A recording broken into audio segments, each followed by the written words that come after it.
птичка, елка, лесной аромат.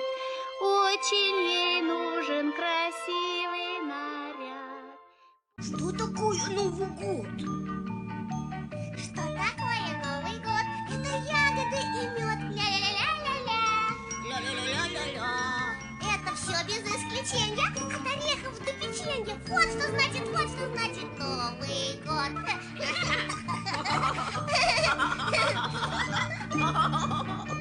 Что такое Новый год? Что такое Новый год? Что такое Новый год? Это дружный хоровод. Ля-ля-ля-ля-ля. Это дудочки и скрипки, шутки, песни и улыбки. Вот что значит. Вот что значит Новый год! Да, вот что значит Новый год.